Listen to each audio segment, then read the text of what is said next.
जैसा कि आप सभी जानते हैं कि शाम के टाइम आपकी 4 से 6 के बीच एडिटोरियल संपादकीय जो डिस्कस रहता है उसको लेकर क्लास आती है। और इस क्लास में कई न्यूज़पेपरों के एडिटोरियल यानी कि संपादकीय पार्ट को इसमें शामिल किया जाता है। उस पर हम लोग बात करते हैं, डिस्कस करते हैं।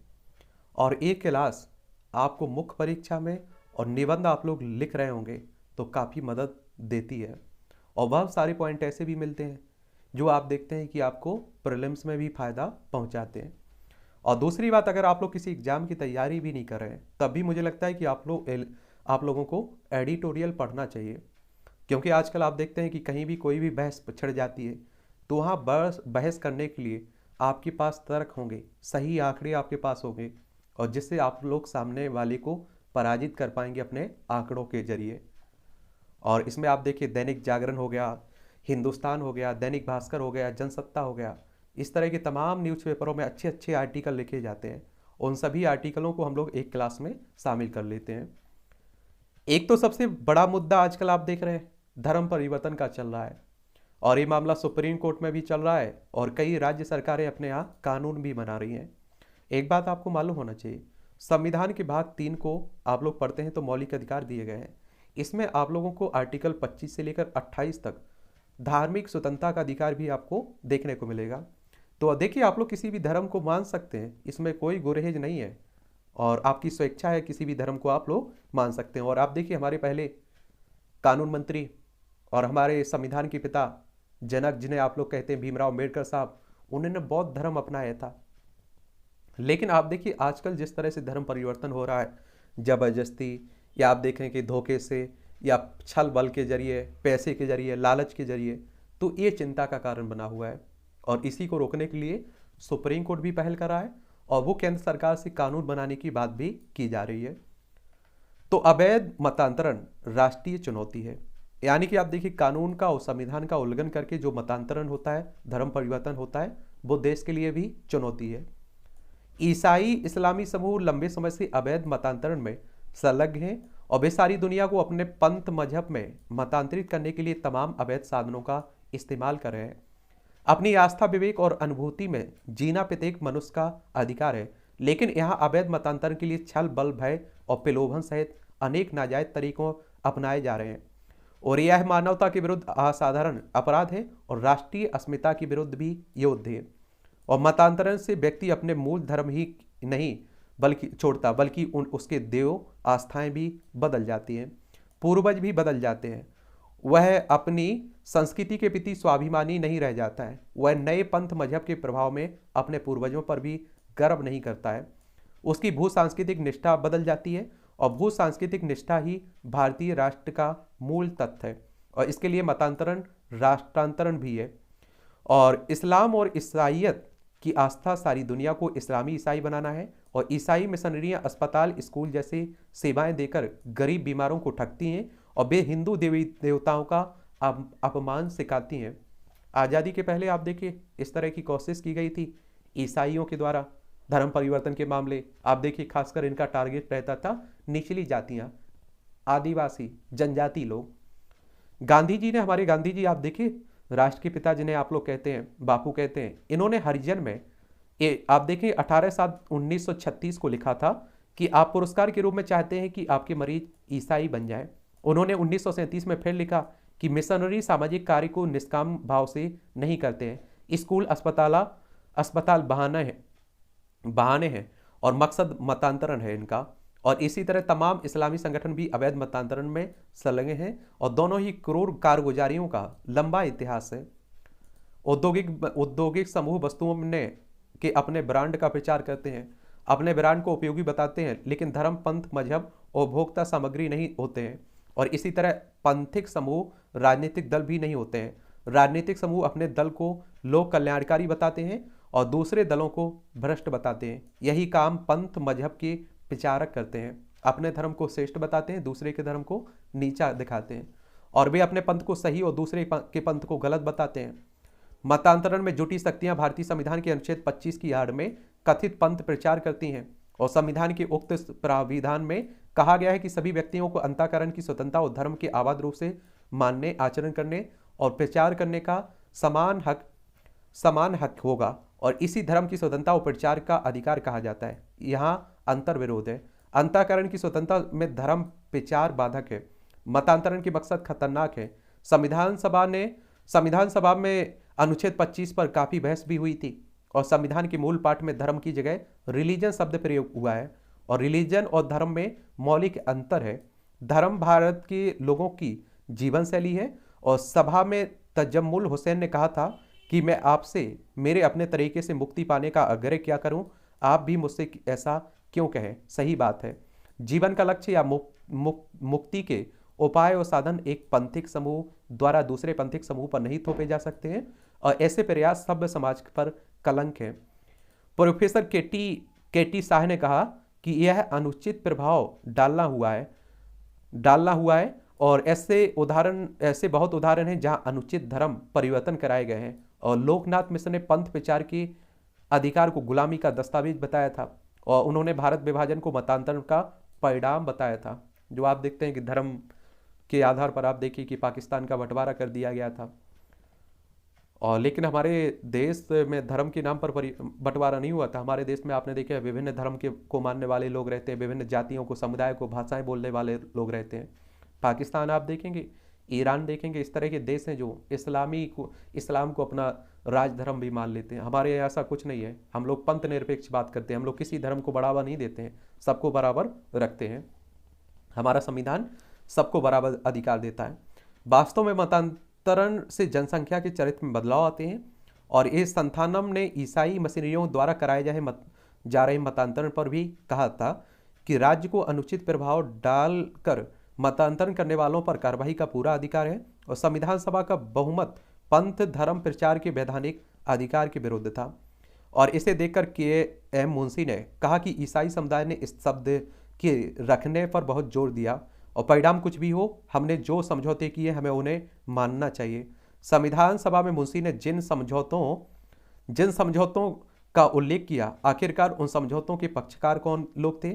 क्या तत्कालीन सरकार एक पक्षकार थी तो दूसरा पक्ष कौन था? क्या दूसरा पक्ष संप्रभु राज्य से ज्यादा प्रभावी था? अब समय आ गया है कि इस रहस्य से पर्दा उठना चाहिए और अनुच्छेद 25 पर भी नए सिरे से विचार की आवश्यकता है और इससे राष्ट्रीय क्षति हुई है और पंथ प्रचार के अधिकार से हुए लाभ हानि पर भी विचार करने का यही सही अवसर है और पंथ प्रचार के नाम पर पंथिक मजहबी अलगाववाद बढ़ाने की इजाजत किसी को नहीं दी जा सकती है।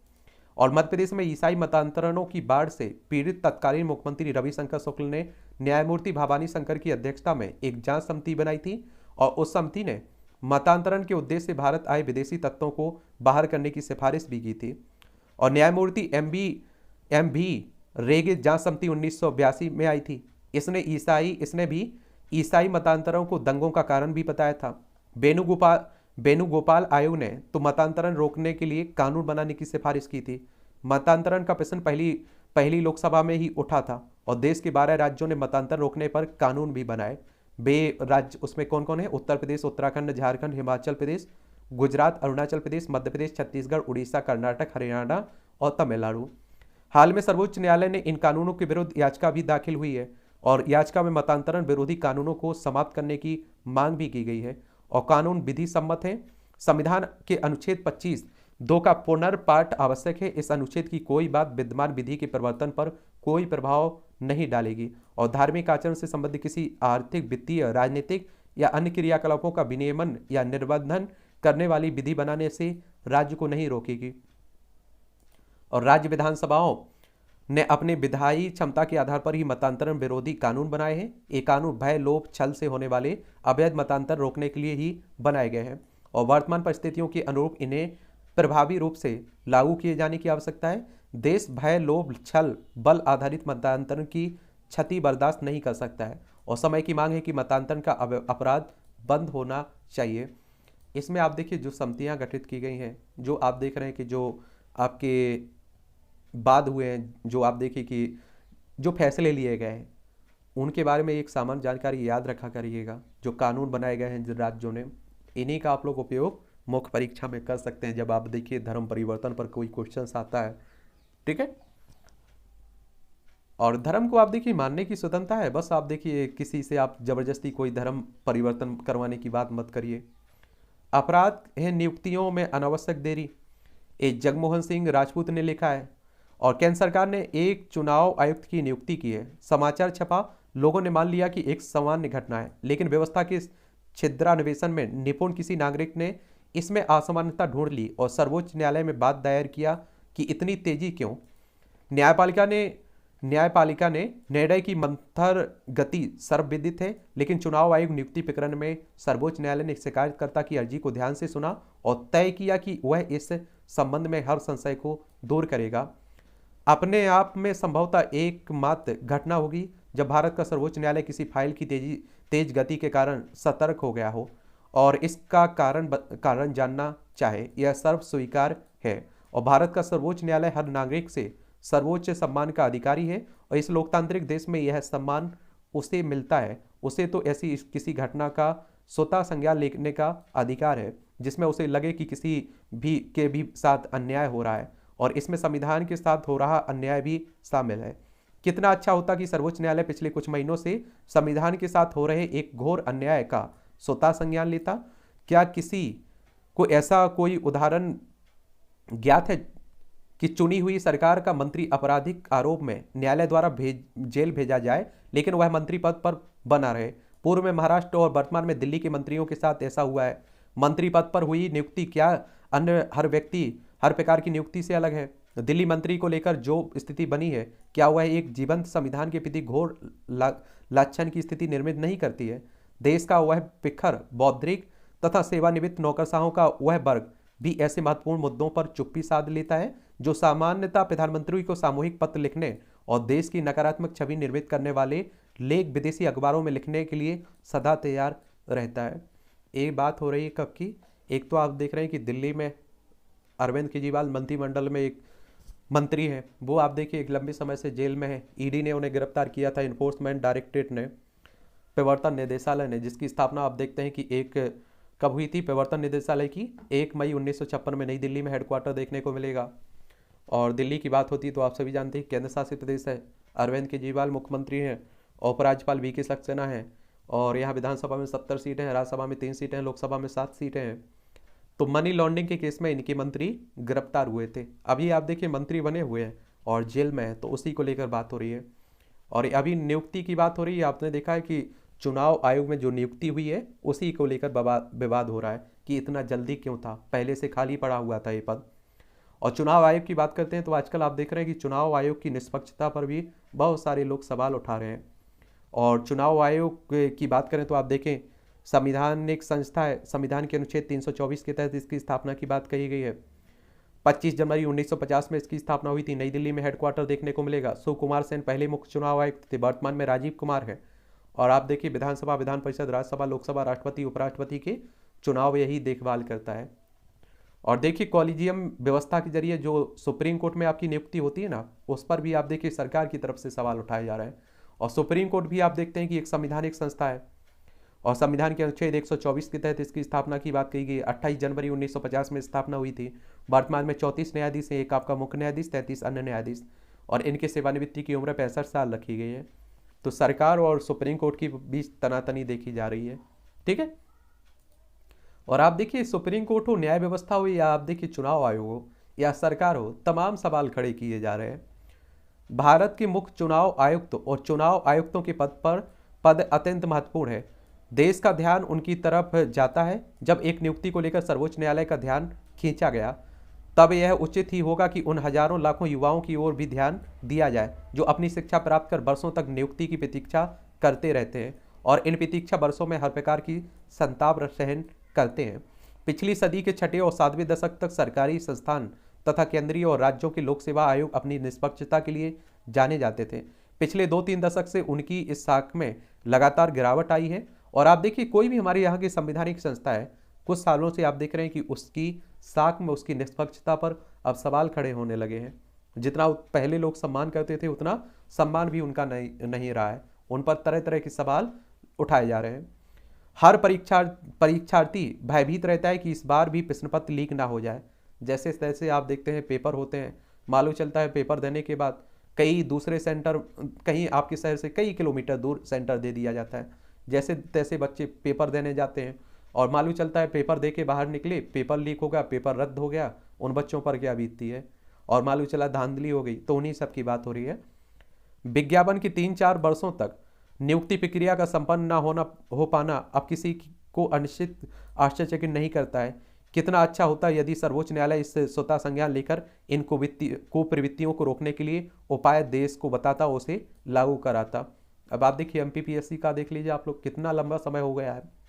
चूंकि अब न्यायपालिका विधायिका में हुई नियुक्तियों में तेजी पर चिंतित हो रही है, तो उसे स्कूल और विश्वविद्यालयों में शिक्षकों की नियुक्ति में हो रहे घनघोर देरी के लिए भी स्वतः संज्ञान लेकर आदेश पारित करना चाहिए।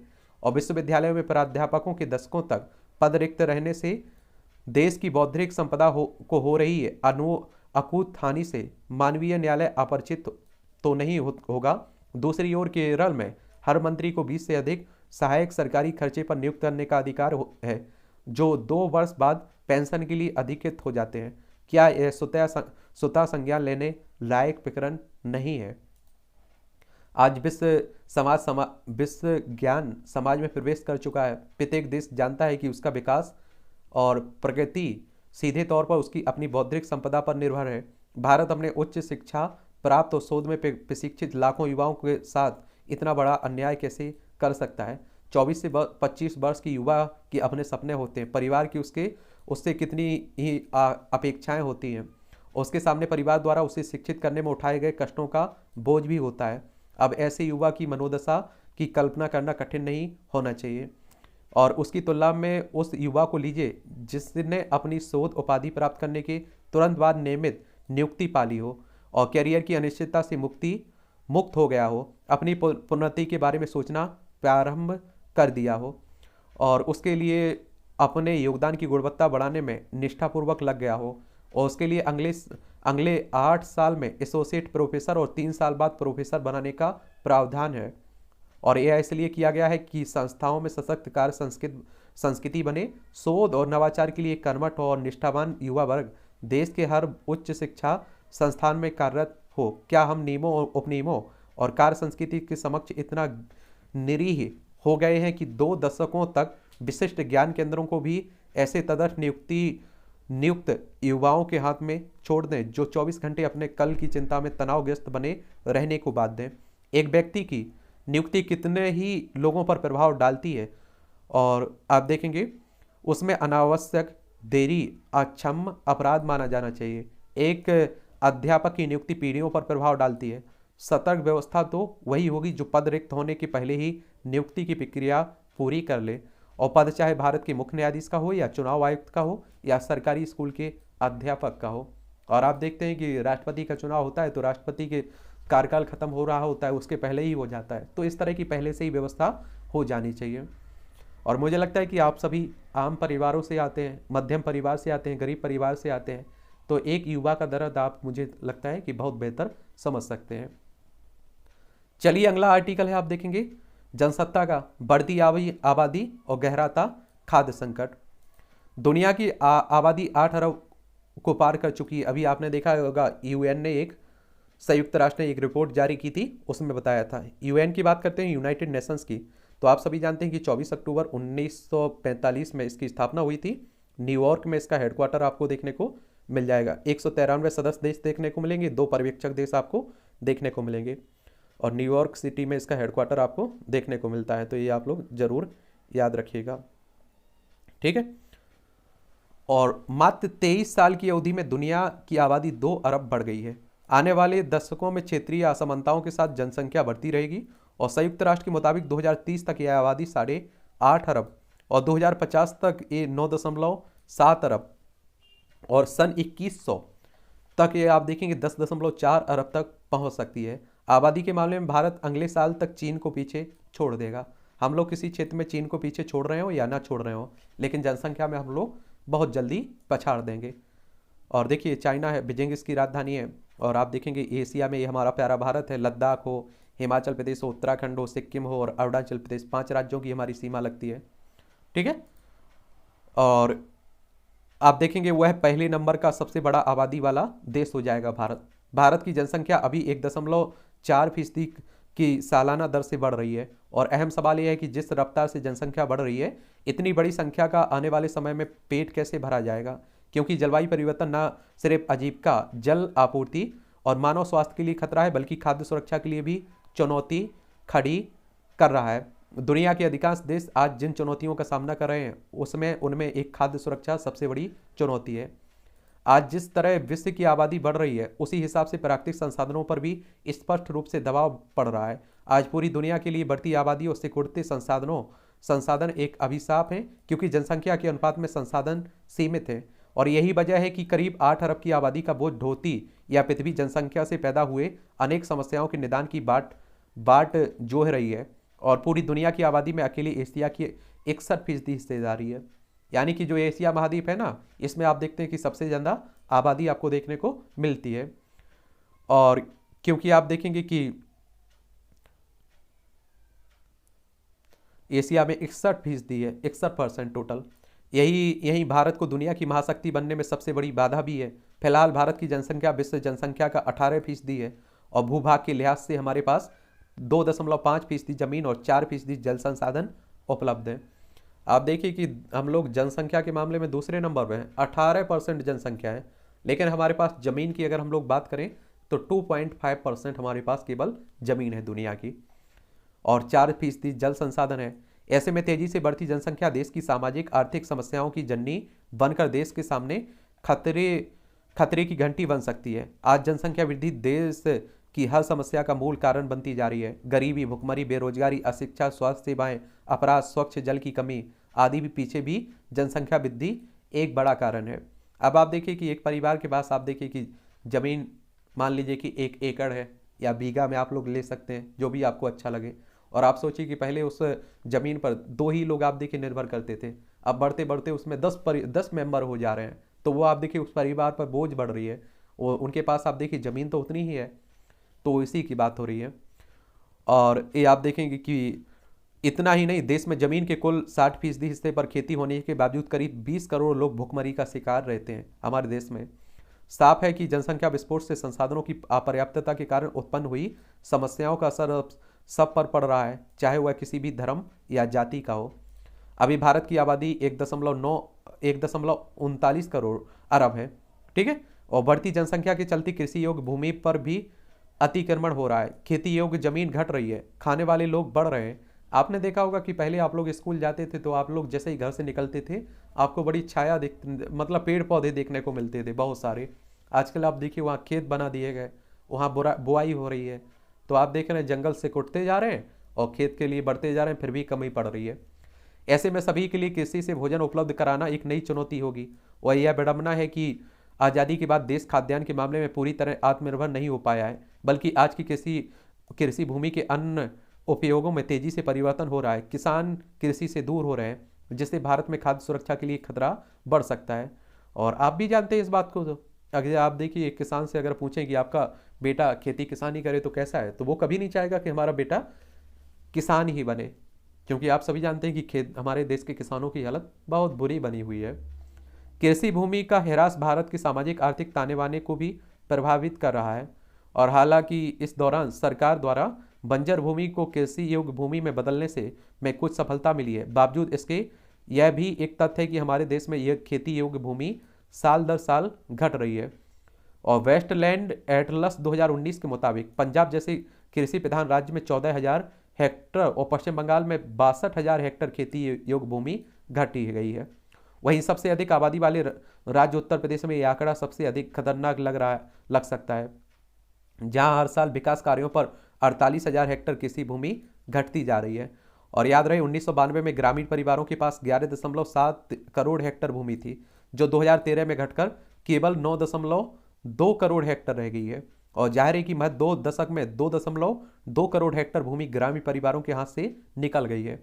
अगर यही सिलसिला जारी रहा तो कहा जा रहा है कि अगले साल तक भारत में खेती का रकबा 8 करोड़ हेक्टर ही रह जाएगा।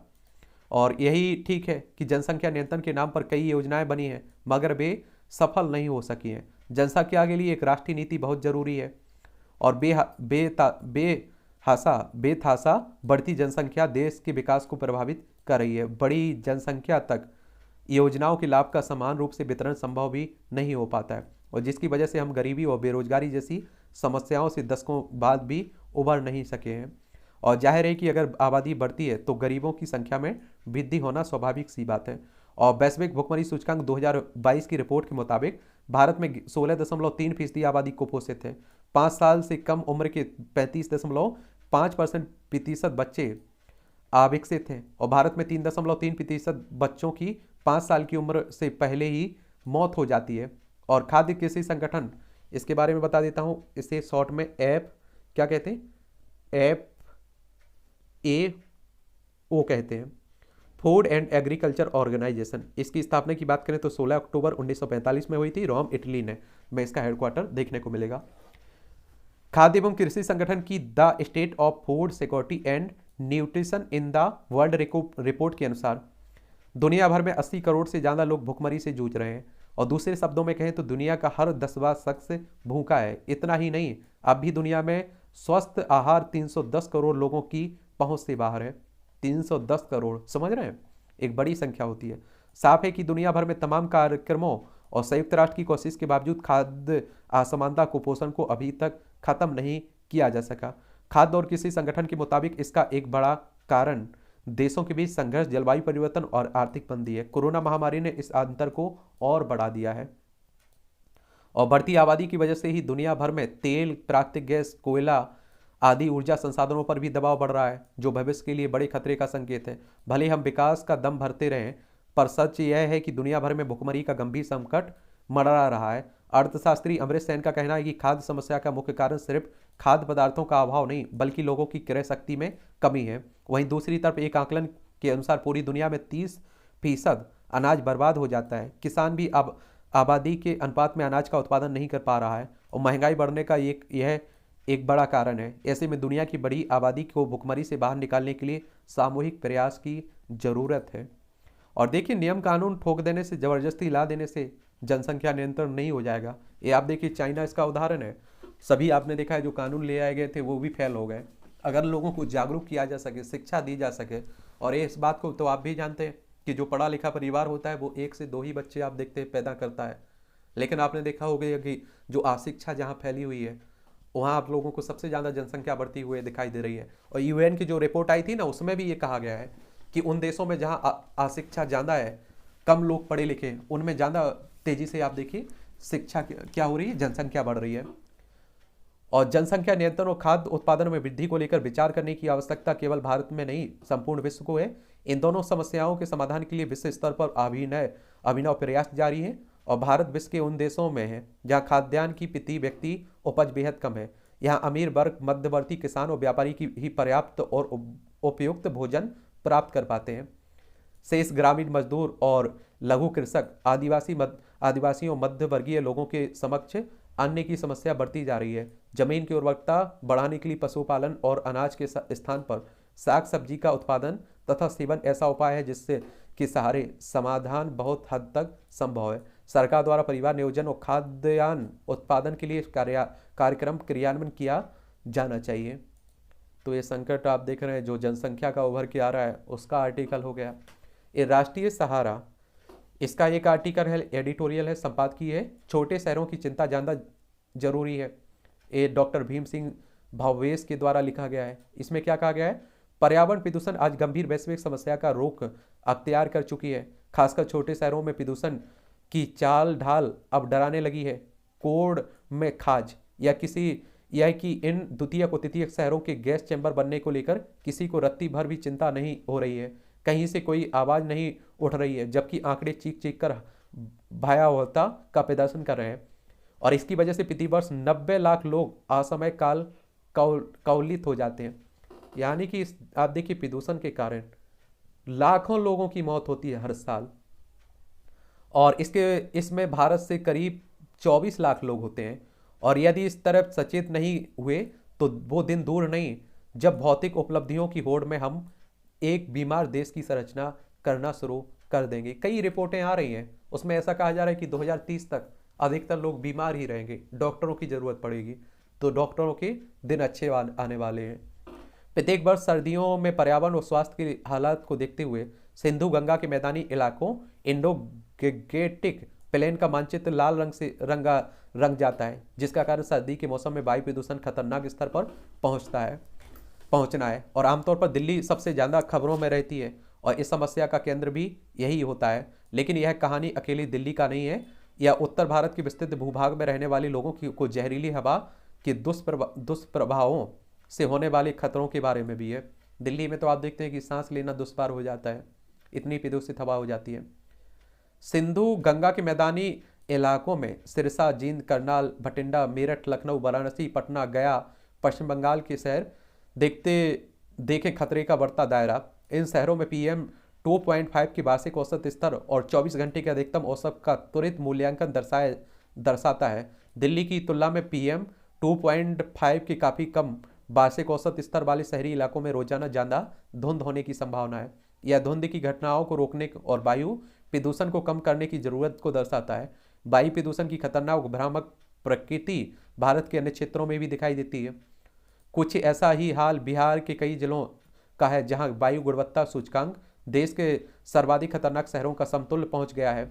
26 नवंबर 2022 को बिहार की AQR रिपोर्ट के मुताबिक 3 जिलों दरभंगा 421, सिवान 401 और पूर्णिया में 381 तक खतरनाक, जबकि बेतिया, भागलपुर, बिहार शरीफ, बक्सर, छपरा, कटिहार, मोतिहारी और मुजफ्फर, सहरसा, समस्तीपुर का बहुत खराब रहा है इंडेक्स। वायु गुणवत्ता की बात हो रही है। और याद रहे AQU रिमार्क में 0 से 50% अच्छा रहता है, 51 से आप देखेंगे 100 तक ठीक रहता है, और 101 से 200 तक 200 तक अच्छा नहीं रहता है, और 201 से 300 तक खराब रहता है, 301 से 400 तक बहुत खराब रहता है, और 401 से लेकर 500 तक वायु का गुणवत्ता सूचकांक खतरनाक श्रेणी में रहता है। और आप देखिए कि ये आप लोग देख रहे हैं दरभंगा में खतरनाक श्रेणी में है, फिर भी लोग सांस लेने पर आप देखिए मजबूर हैं। वैज्ञानिकों का मानना है कि अगले 50 वर्षों तक प्रदूषण का यही गति बनी रहती है तो पृथ्वी का विनाश हो सकता है।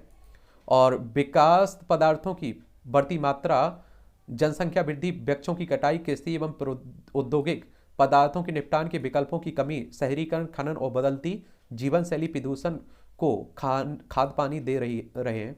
और तेजी से बढ़ते रेफ्रिजरेटर और एयर कंडीशनर के उपयोग के कारण फियोन और क्लोरोफ्लोरोकार्बन गैसें भी अपने कुप्रभाव तेजी से बढ़ा रही हैं। और प्रदूषण की समस्या से आज समूचा विश्व चिंतित है। इस पर नियंत्रण के प्रयासों की चर्चा जोर जोर से हो रही है, परंतु तेजी से बढ़ती प्रदूषण को नियंत्रित करने के निमित्त सरकारी और सामाजिक प्रयास नाकाफी सिद्ध हुए हैं। और लिहाजा अब सरकार को भूमि, जल, वन, वायु इत्यादि के अनियंत्रित दोहन पर रोक लगानी चाहिए ताकि पर्यावरण बच सके। और उद्योगों द्वारा फैलाए जा रहे वाले प्रदूषण, जनसंख्या वृद्धि, गंदी बस्तियों के विस्तार आदि को रोकना होगा। क्या करना होगा? रोकना होगा। और वृक्षारोपण के लिए लोगों में जागरूकता पैदा करनी चाहिए। आप देखते हैं हमारे सरकारों की तरफ से जो वृक्षारोपण की पद्धति चलती है, आप देखते हैं कि वृक्ष को लगाते हैं, उसके बाद उसकी देखभाल तो जरूरी रहती है, लेकिन हमारी सरकारों का करोड़ों का फंडिंग होता है, करोड़ों की योजनाएं आती हैं, लेकिन आप देखते हैं पेड़ लगाए जाते हैं, उसके बाद भूल जाते हैं, राम नाम सत्य हो जाता है। फैक्ट्रियों से निकलने वाले धुएं को रोकने के लिए चिमनियों में ऐसे यंत्र लगाए जाने चाहिए जिससे घातक गैसों और धुओं को वहीं कार्बन के रूप में रोक लिया जाए। खतरनाक रसायनों को नदियों में डालने की बजाय ऐसे तरीके से नष्ट किया जाए जिससे नदियों का पानी प्रदूषित ना हो पाए। आज गंगा का हालत आप लोग देख लीजिए, जो गंगा दूसरे का उद्धार करती थी, आज वो अपने उद्धार के लिए चिल्ला रही है। वाहनों से निकलने वाली गैसों पर नियंत्रण रखने के लिए उनमें फिल्टर का उपयोग अनिवार्य कर दिया गया है। आणविक विस्फोटों पर भी अंतर्राष्ट्रीय स्तर पर अंकुश लगा देना चाहिए। और आप लोग किसी भी शहर में देखिए, मुझे लगता है कि लोगों से ज़्यादा आप लोगों को वाहन दिखाई देते हैं।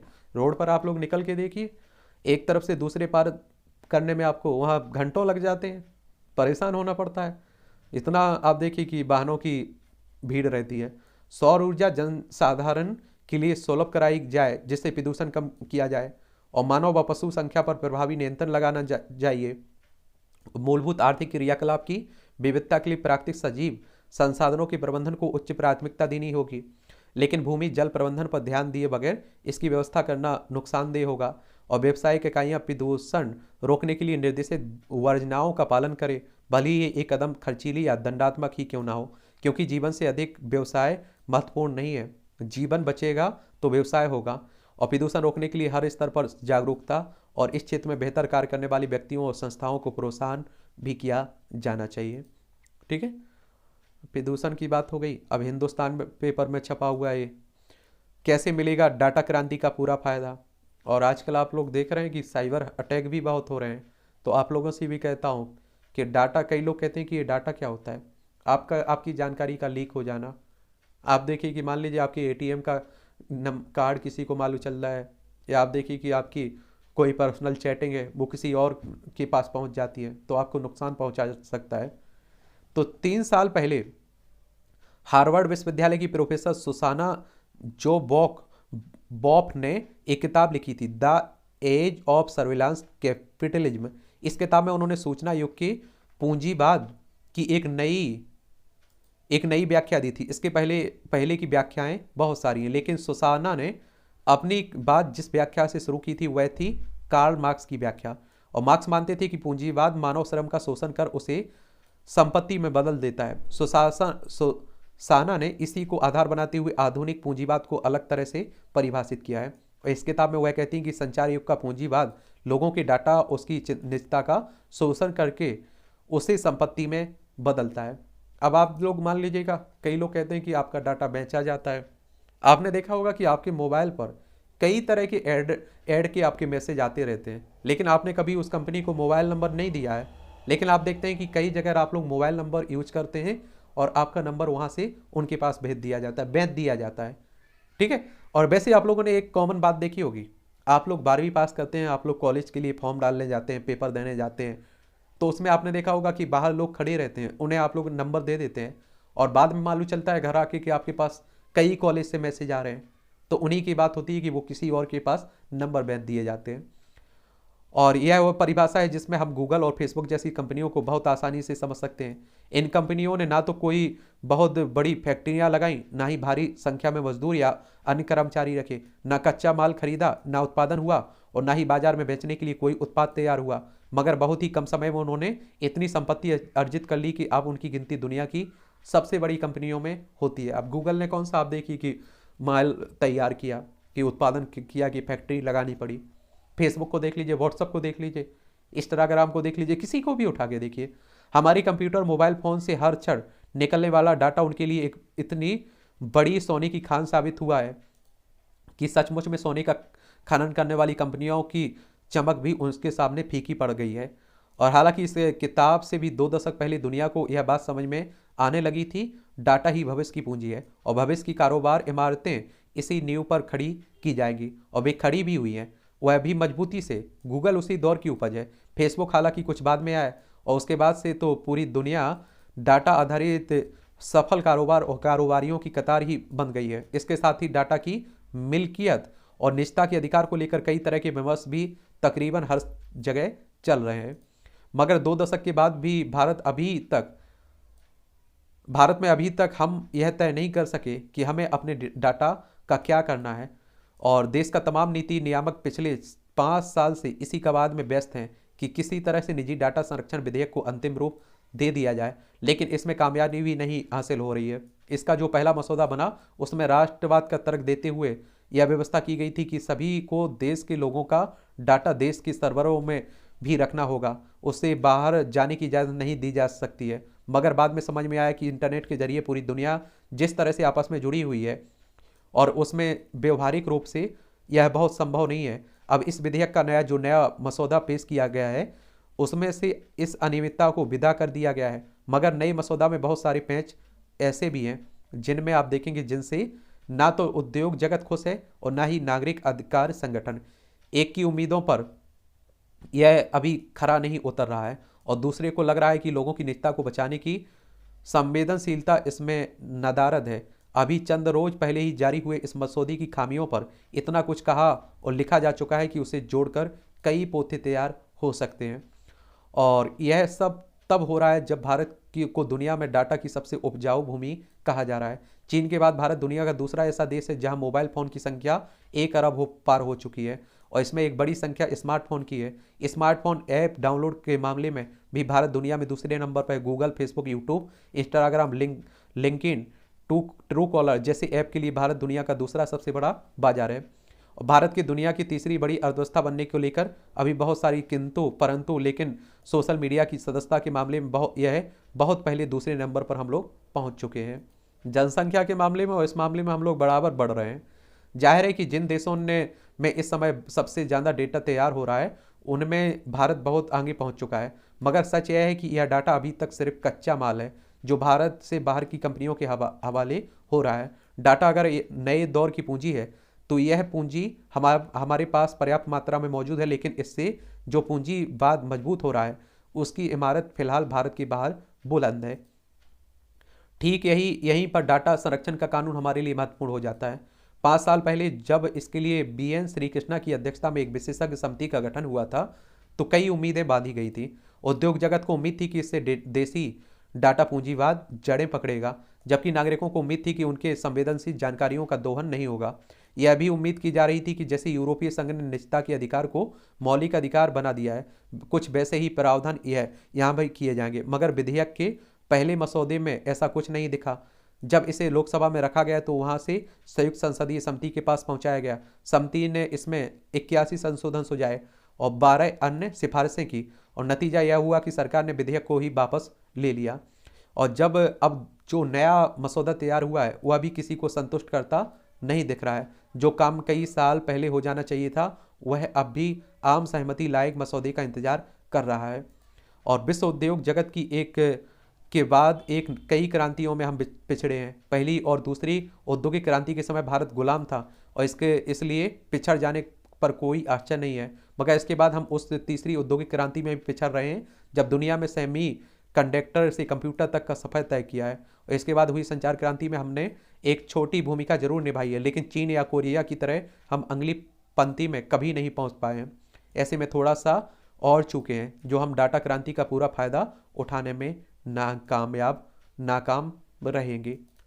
तो ये कहानी आप देखते हैं कि डाटा की हो जाती है। बाकी आप देखेंगे कि एक आर्टिकल और है आपका महत्वपूर्ण, घटती आर्थिक असमानता से बावजूद सता रही है गरीबी। ये अभी यह बहस गर्म है कि पिछले एक दशक में गरीबी की क्या स्थिति रही है। यह एक स्वाभाविक जिज्ञासा है, विशेषकर यह देखते हुए कि इस दशक में नीतिगत और प्राकृतिक दोनों घटनाएं घटित हुई हैं। साल 2014-15 में सूखे की भेंट चढ़ गई और फिर नोटबंदी हुई, उसके बाद GST लागू किया गया, अंत में कोरोना संक्रमण अर्थव्यवस्था पर इन सब का स्पष्ट प्रभाव पड़ा है। औसत विकास दर पिछले 3 दशकों में सबसे कम हो गई है और इसमें आखिर क्या नफा और कितना नुकसान हुआ है। जहां तक गरीबी उन्मूलन का सवाल है तो इस मोर्चे पर पिछले दशक में हमें कामयाबी नहीं मिली, पर आर्थिक विषमता घटाने में हम जरूर सफल हुए हैं। राष्ट्रीय सांख्यिकी कार्यालय द्वारा जारी उपभोग व्यय का आंकड़ा असमानता मापने का आधार रहा है, मगर 2011-12 के बाद उपभोग सर्वेक्षण न होने के कारण इस बाबत ठीक बता पाना मुश्किल है। 2017-18 का पिछला सर्वेक्षण सरकार ने बिना कोई ठोस वजह बताए खारिज कर दिया था, मगर इसकी लीक हुई सूचनाएं बता रही हैं कि 2011-12 और 2017-18 के दरमियान देश में गरीबी बढ़ी है। और आवधिक श्रम बल सर्वेक्षण के आंकड़ों ने 2017-18 के बाद उपभोग व्यय और श्रमिक आय में गिरावट की बात कही है। खपत सर्वेक्षण के आंकड़ों से भी पता चला था कि नाम मात्र ही सही, लेकिन असमानता कम हुई है। असमानता को मापने का एक और मापक गिनी भी है, और गांव में 2011-12 की 28.7% की तुलना में 2017-18 की गिनी गुणांक 25.8 था, जबकि शहरों में इस अवधि के दौरान यह गुणांक 36.7% से घटकर 32.9 हो गया। और पूंजीगत असमानता को आंकने वाले अखिल भारतीय ऋण और निवेश सर्वेक्षण ने भी इसकी पुष्टि की है। उसने भले ही खपत और PLFS सर्वेक्षणों की तरह तेज गिरावट नहीं दिखाई है, लेकिन यह बताया कि 2019 में संपत्ति में असमानता नहीं बढ़ी और 2012 के स्तर पर स्थिर है। हाँ, कुछ निजी सर्वे बता रहे हैं कि असमानता बढ़ी है, लेकिन इनमें वृद्धि बहुत मामूली जान पड़ती है। और इसमें यही समझ आता है कि इस अवधि में असमानता घटी है जबकि गरीबी बढ़ने के पर्याप्त सबूत हैं। हालांकि ऐसा क्यों हुआ, इस पहेली की कोई स्पष्ट व्याख्या नहीं है। ऐसा नहीं है कि अमीरों की आमदनी छिटक कर गरीबों के हिस्से में जाने या गरीबों की आमदनी अपेक्षा तेजी से बढ़ने के कारण आर्थिक असमानता घटी है, बल्कि इसकी वजह मध्यम और संपन्न तबके की आय में आई गिरावट है। अर्थव्यवस्था में आई सुस्ती भी इसी की तस्दीक करती है, और जिसने न केवल गरीबों को प्रभावित किया है बल्कि अमीरों की आय के तमाम पहलुओं पर भी गहरा असर डाला है। और PLFS के आंकड़े साफ बता रहे हैं कि नियमित श्रमिकों की कमाई दिहाड़ी मजदूरों की तुलना में तेजी से कम हुई है। क्या हुई है? कम हुई है। और संभावना इस बात की भी है कि आर्थिक मुश्किलों से टकराने के मामले में गरीब गरीब कहीं अधिक बेहतर स्थिति में थे, क्योंकि पिछले 2 दशकों में भारत में सामाजिक सुरक्षा का आधार व्यापक हुआ है। दरअसल राष्ट्रीय खाद्य सुरक्षा अधिनियम के लागू होने और महामारी के दौरान दिए जाने वाले मुफ्त राशन के बाद जन वितरण प्रणाली का भी विस्तार किया हुआ, और यहाँ तक कि ग्रामीण रोजगार गारंटी जैसी योजनाओं ने भी गरीबी को मुश्किल वक्त से पार पाने में मदद की है। कहा जा सकता है कि कल्याणकारी उपायों से बेशक गरीबों को बुनियादी सुरक्षा मिली है, पर मध्यम वर्ग की आय कम होने से घटी विषमताएं आर्थिक विकास की स्थिरता पर सवाल उठाती हैं। और ऐसे तथ्य भी हैं जो बताते हैं कि गैर जरूरी खर्च में कमी के कारण अर्थव्यवस्था में मांग की स्थिति कमजोर हुई है। यह न सिर्फ आर्थिक सुस्ती की वजह से बनी है, बल्कि इसने विकास के फिर से तेज होने की राय भी कमजोर की है। यदि स्थिति यही रही तो व्यापक आर्थिक सुधार की दिशा में हमें मुश्किलों का सामना करना पड़ सकता है। और गरीबों के लिए सामाजिक सुरक्षा का जाल जरूर मजबूत होना चाहिए, पर भारत में आर्थिक सुधार की कोई भी कवायद विशाल मध्यम वर्ग की क्रय शक्ति को बेहतर बनाए बिना अधूरी साबित होगी। और इस तरह से आप देखिए कुछ महत्वपूर्ण जो आर्टिकल थे, एडिटोरियल थे, उन्हें हम लोगों ने देख लिया। अब आप लोगों की यहाँ एक और देखिए मुझसे शिकायत होगी। क्या शिकायत होगी? आप लोगों की शिकायत होगी कि इतनी बड़ी क्लास रख दी जाती है और इसमें कुछ छोटा करिए, ये करिए, वो करिएगा। लेकिन आपको बता दूं कि ये ज़रूरी नहीं कि आप सभी आर्टिकल पढ़ें, एडिटोरियल पढ़ें। अब अगर आपके पास टाइम है तो आप लोग ज़रूर देख सकते हैं, और वरना आप लोगों के पास जितना टाइम है उतना देख लीजिएगा। आगे आप लोग जुड़े रहिए हमेशा के लिए, तो कभी आज कवर हो जाता है, कभी कल कुछ कवर हो जाएगा, परसों हो जाएगा, तो इस तरह से आपका फ्लो बना रहेगा। लेकिन जो महत्वपूर्ण आर्टिकल लगते हैं तो वो मुझे लगता है कि आपको बता देना चाहिए, ठीक है। और उसमें छोटा बड़ा क्या कर सकते हैं, क्योंकि आप देखिए कोई फालतू की बात तो हम लोग करते भी नहीं है। चलिए, तो ध्यान दीजिए, कोई मेरे लिए सुझाव हो, सवाल हो तो ज़रूर आप लोग बता सकते हैं।